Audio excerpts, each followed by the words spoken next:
Salam sejahtera, hi Teech, we meet again for today's video. Activity 6, Introduction to Speech, Practice 3. I am going to talk about cyberbullying. The internet is a defining factor of a modern education.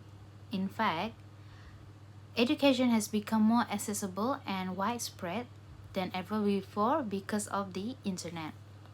From using digital textbook to getting a degree online, more classroom function and student experience are moving into the cyberspace, including, unfortunately, cyberbullying.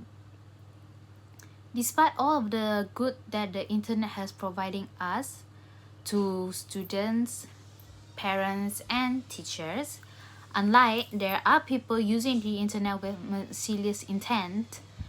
And just as bullying has existed since the dawn of time, virtual bullying has existed since the beginning of the internet. As technology has developed over the last 20 years, cyberbullying has become an increasingly larger issue. The immense popularity of smartphones, various instant messaging apps, and the rise of social medias have opened up an ever-growing number of ways of cyberbullying to hurt their target for no reason, such as harassment, much like offline harassment. Online harassment involves sending abusive or offensive messages to an individual or a group. Harassment takes great effort on the part of bullying to hurt the victim. Further, it is unintentional, repeated, and constant. The victim will often have no reprieve from the bully, especially over a period of time. These messages can have a negative impact on the victim's self-esteem or confidence. Other than that, the next other type of cyberbullying is cyberstalking. It's a form of a harassment. These messages are often no longer just offensive or rude, but more threatening in nature. Messages may escalate to threaten the victim's physical safety. Cyberstalking can quickly lead to in-person harassment or stalking, which, as we all know, that can become to a serious cases such as murder or people throwing things out of nowhere and so on. Other than that, exclusion comprises of deliberately ostracizing the victim.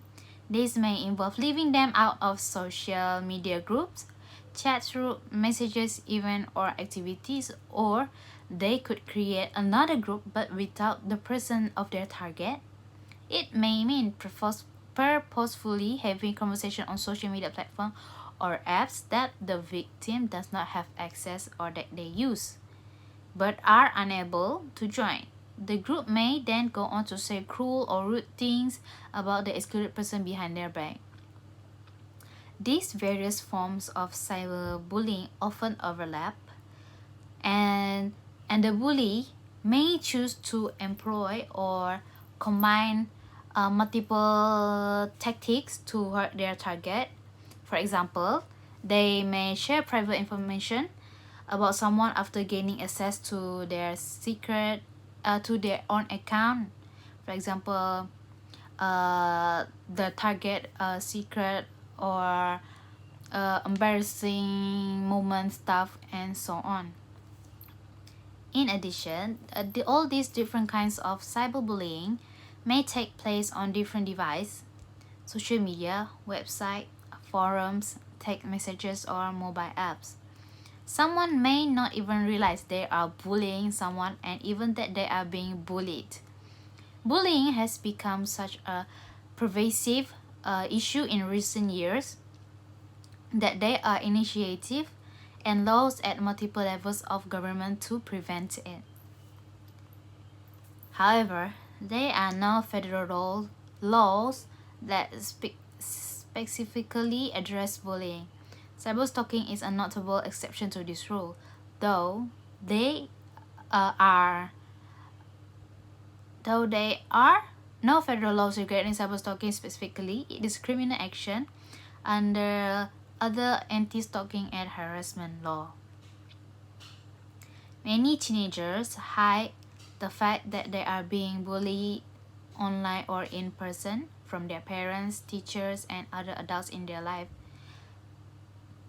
My advice is to the parents out there is to not take it personally if your children does not tell you about being bullied, because it is an intense, confusing experience that everyone responds to differently, and there are many reasons they may choose not to talk about it with anyone, because they may not know what cyberbullying is, feel embarrassed or ashamed, or worried that their online privilege will be taken away. They may fear that the bully will retaliate, the abuse will intensify if they speak up, or they may simply want to figure how to handle this situation on their own. And lastly, as cyberbullying becomes more common and widespread among teenagers and young adults, it becomes increasingly important for parents and teachers to prevent it from happening, to intervene when it does, and to respond appropriately to victims and bullies alike. And in addition to general internet safety practice,